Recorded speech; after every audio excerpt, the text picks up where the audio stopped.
Bonjour. Bonjour. Bon, alors vous avez assisté il y a quelques jours à la sortie d'un livre, donc à une soirée un peu particulière. Qu'est-ce qui s'est passé exactement? Vous pouvez me raconter? C'était un repas littéraire en fait sur Marseille. C'est la première fois que j'assiste à ça et le sujet m'intéressait en fait par rapport au bouquin parce que par rapport à la prostitution, par rapport à tout ça, j'avais besoin de savoir ce que cette personne qui était de l'ancienne génération connaissait. Vu que moi c'est un travail qui est beaucoup plus récent avec la technologie qu'il y a au jour d'aujourd'hui, je découvre en fait le monde qui a eu des anciennes prostituées, des anciens tenanciers de tripots, etc., etc. Ça c'est quelque chose pour moi qui est totalement différent de ce qui existe aujourd'hui entre les escortes en appart, entre le net, entre le truc moderne quoi.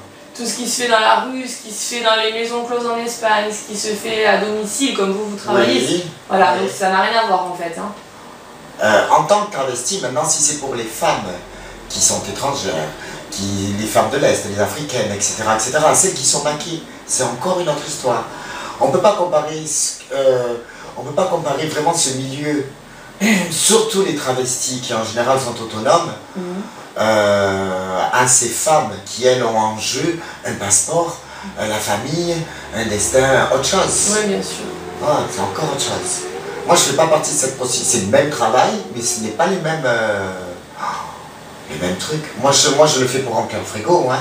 Quand il faut manger, on a faim. J'ai la chance avec les spectacles d'être entretenu, d'avoir des contacts assez agréables, festifs, etc., etc. Et c'est plus dans le fun d'être un fantasme que la taper au coin du trottoir avec le risque, entre guillemets. D'accord. Donc il y a différentes formes de prostitution, il y a différents types de clients aussi. Vous pouvez nous parler de vos clients? C'est large, c'est très large. De l'âge, entre l'âge, selon d'où je les connais, selon d'où on fait les connaissances. Ça peut être en soirée, comme ça peut être en cabaret, ça peut être par des journaux, ça peut être par internet, ça peut être par... Ouais. Il y a plein de Il y a pas mal de trucs, ouais. C'est facile, que ce soit sans payer, sans être obligé de passer des annonces, sans être obligé d'être attenant par exemple à un truc de rencontre, etc., etc. Alors concrètement, Ouais. vous vous prostituez parce qu'il y a de la demande. Il y a de la demande, tout à fait. Il y a de la demande dans un délire particulier, comme il y a de la demande dans de la drogue pour aller fumer un pet, comme il y a de la demande pour la coke pour sortir le samedi soir.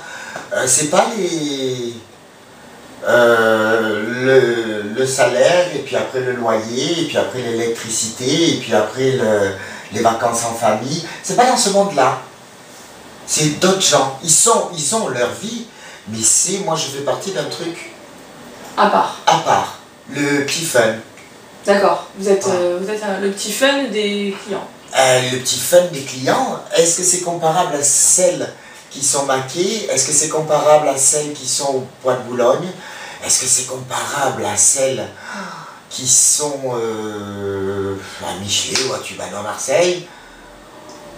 Est-ce que c'est comparable à l'ancienne génération avec qui on a discuté dans la soirée littérature? C'était pas les mêmes gens. Est-ce que c'est la même vie? Est-ce que c'est le même délire? Leur prostitution et la mienne?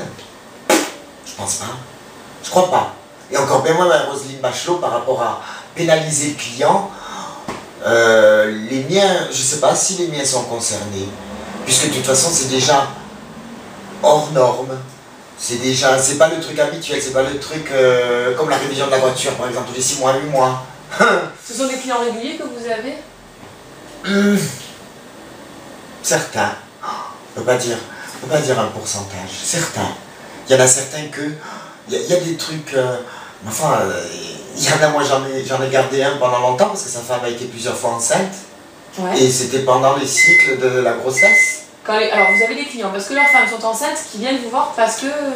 Parce qu'il leur manquait quelque chose dans leur couple. Mais c'est pas péjoratif. C'est-à-dire que, bon, ben, il y a des choses dans la vie où l'être humain, je suis un homme, hein, je sais comment fonctionne un homme. Un homme, ça vend toutes les demi-heures. Un trou, c'est un trou, et quand c'est pas fait avec l'amour de celle qui est leur femme, le respect de élever leurs enfants, etc., etc., ben voilà, c'est un petit coup, un petit truc de fun. Mais ça, il y a de 16 ans à quand ça commence à bander, jusqu'à 80, si ça prend du Cialis ou du Viagra. Voilà. Est-ce que vous vous sentez... Ça paraît drôle hein, de parler comme ça, mais je te jure, c'est des choses naturelles. L'être humain est fabriqué comme ça. Hein. La question que je me pose, c'est parce que Roselyne Bachelot a l'air de dire que ça alimente le trafic, la traite des personnes. Alors, est-ce que les femmes qui sont dans la rue, a priori, c'est quand même très différent du travail que est-ce que c'est les mêmes qui y vont? Aucune idée. Est-ce qu'ils fréquentent les mêmes personnes? Est-ce que quelqu'un qui va voir le tapin au coin de la rue, comme vous dites, et qui est à côté de ça... Mais moi, le tapin au coin de la rue, je l'ai fait pendant une dizaine d'années aussi. Et j'ai jamais été maqué. Se battre pour la place, oui. Parce que c'est obligé, c'est les collègues de bureau qui font chier de temps en temps. Parce que soi-disant, l'une elle travaille mieux que l'autre. Toi, soi-disant, tu fais gratuit. Alors que moi, ils viennent plus à moi parce que toi, tu fais gratuit, des conneries comme ça. Mais de toute façon, si on est sur le coin du tapin, c'est qu'on en a besoin. Franchement, moi je préfère être sur scène. Sur scène, ça rapporte peu, ça rapporte rien quand tu es artiste. Même les clubs med, ils profitent de toi. Parce que tu nourris les G payés, ils te gardent la saison, s'il te plaît. Pas ça, ils donnent. Et voilà quoi. Donc, quand on a pris conscience qu'on a un potentiel physique, quand il y en a une qui est belle et qui finit mannequin au summum,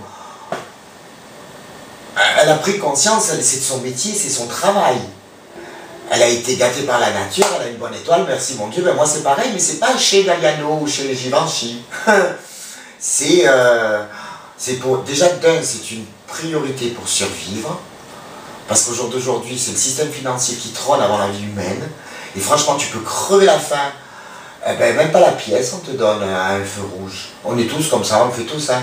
De temps en temps, on se dit, bon, aujourd'hui, on fait ma bonne action. On lui donne 1 euro. Et voilà, quoi. 1 euro, le mec, il a pas bouffé. Hein. Donc, vous voulez dire que, alors, du coup, moi, si je vais au fond de votre truc, de la façon dont vous exprimez, hein, en gros, le système politique favorise la misère humaine, et au final, c'est eux qui pénalisent après les clients qui vont voir les prostituées qui vivent comme ça, à cause du fait que ils n'ont pas d'argent. Le circuit français, c'est particulier, parce que le circuit français, c'est-à-dire que si tu dois en gagner, tu dois les 20% à l'État.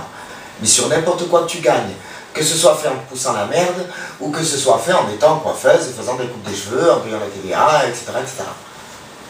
Et le système français, tant que le système fiscal français n'a pas même mise sur le moindre truc où il puisse gratter, il faut faire des lois. C'est légalisé, s'il y a un numéro, et ça coûte tant pour passer par là.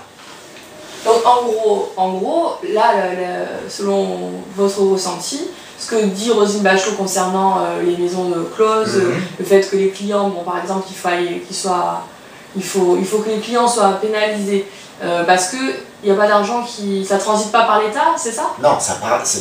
Si tu veux, comment je peux expliquer ça? L'État va pénaliser les clients parce que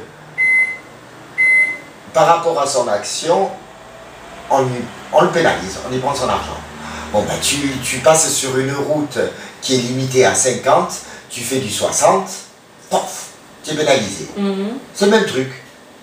Au petit bonheur la chance, pof, comme ça, hop, on en gratte un, si on peut. Bon, maintenant, qu'est-ce que ça peut porter à la prostituée? L'emmerder, la faire, ça l'influence même pas à devenir légal, ça ne l'influence même pas à se déclarer. Ça sert à rien. Si elle flash devant l'entrée, là, comme je te dis. Voilà. Mais c'est comme quand tu tiens un commerce. Moi, j'ai eu 25 ans en commerce. J'en ai pas eu un, j'en ai eu 3 de contrôle fiscal. Pourtant, c'est une entreprise familiale qui marchait nickel, le feu de Dieu. 3 contrôles fiscaux sur un relevé, un fictif chiffre d'affaires sur des factures de café qui étaient facturées aux clients. On était 5 employés, tout le monde prenait le café. Donc le fictif chiffre d'affaires, il a été fait sur la consommation de café, redressé, et sur des communications de téléphone payé, hein, mais faites hors heure ouvrable, c'est-à-dire que je pensais laisser la ligne de libre pour prendre les rendez-vous et appeler que les lundis les grossistes ou quoi pour faire les commandes, j'ai pas le droit, même si je les paye. D'accord. Même si je paye la facture. Voilà, tu vois, c'est des trucs. Là, pareil, qu'est-ce que ça va donner cette loi? Ça sert à quoi? Ça résout pas l'hygiène pour les prostitutions, ça résout pas le trafic pour les mecs qui maquent les meufs. Le fait qu'il y ait moins que les clients soient pénalisés. Oui. Ça va faire que les prostituées se cacheront. On est d'accord. Ben là, de toute façon, déjà en plein jour, ils y sont plus. Oui, parce que le racolage est interdit. Voilà, le racolage est interdit. Il faut avoir les couilles d'être dans la rue. Il faut avoir les couilles quand tu es au coin de trottoir et que tu as les insultes, que tu as... Moi, j'en ai qui sont passés en scooter, s'il te plaît. Ils m'ont jeté de l'essence, ils voulaient m'immoler. Je les connais pas, ni Nathan, ni Dave. Mais qu'est-ce qu'ils veulent? Qu'est-ce que je leur ai fait? Ça, ou alors tu as ceux qui sont un peu plus vicieux, qui savent qu'ils t'ont surveillé depuis 2-3 heures, et qui savent que tu as fait 2 ou 3 passes, bon, on va prendre le sac à main. Mais il faut se filer tous les soirs. Alors si c'est pas les collègues de bureau qui te font chier pour une place ou pour l'autre, c'est ce passage-là, c'est pas avec les clients avec qui on a les soucis. Mais les clients, quand tu n'es pas maqué, comme certaines filles, tu as le libre choix, tu fais une passe, tu dis bon aujourd'hui je vais faire les courses. Dieu merci, je peux faire les courses. Ça en est à ce stade-là quand même. Faudrait pas croire que quand tu n'as pas ni chômage, ni RSA, ni RMI, et que même ça, tu es pénalisé pour pouvoir bouffer, et que tu te mets au feu rouge avec ton petit gobelet, on ne te met pas une pièce, tu fais quoi? Bon, il y a les restos du corps, oui, mais... Les restos du corps, hein? J'allais dire les restos du corps. On en est là, hein? Mais on va finir par faire... Et c'est pourquoi ça n'existerait pas les restos du corps. Je peux te garantir que dans la clientèle, ils ne sont pas tous beaux, pas tous propres, pas tous sains. Si ça ne me convient pas, je refuse. Mais humainement, je ne peux pas refuser un client, moi, qui vient, qui me dit, tu sais, j'ai 25 ans, mais il me manque un bras, ça ne te gêne pas? Non, ça ne me gêne pas. Et je lui fais l'amour comme... voilà. Mais les femmes, au jour d'aujourd'hui, sont très... c'est plus les femmes soumises, hein, ça a énormément évolué. Et tant mieux. Mais il n'y a pas que celles qu'on voit en vidéoclip avec les Wonder Bra et les machins. Ouais. Dans les mecs, c'est pareil, il n'y a pas que les athlètes. Et il n'y a pas que ces jeunes entre 16 et 25 ans qui font mûr parce qu'on leur dessine le bouc et la moustache, mais voilà quoi. Et puis bon, pas tout le monde a le temps de faire les 8 heures de sport qu'il faut par semaine pour être beau comme un dieu. Il y en a qui passent leur journée au travail, que ce soit allongé ou derrière un fauteuil, mais ils bossent quoi. Donc, qu'est-ce que ça va amener ce truc de pénaliser le client? Franchement, je suis contre par rapport à la possibilité de bouffer, de pouvoir manger. Qu'est-ce que ça lui fait à la Roselyne Bachelot si un mec il a envie de se faire plaisir, il a les dents qui flottent, il veut que ce soit fait instantanément, il paye. Bon, maintenant je le vois, moi, à ma place. Est-ce que après c'est tout le truc du oui mais ça rapporte au Mac, par exemple. Ça rapporte au Mac, mais qui a besoin de bouffer dans l'histoire? Le Mac il a autant besoin de bouffer que la prostituée, et le client s'il a faim il mange. Tout le monde mange. Est-ce que vous vous sentez esclave de quelqu'un? Est-ce que vous vous sentez...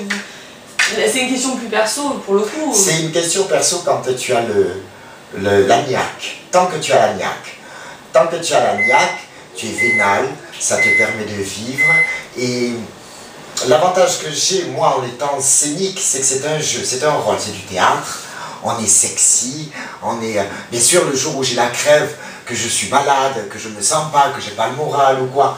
Non, je coupe le téléphone. Je réponds pas. C'est vrai qu'il y a pire.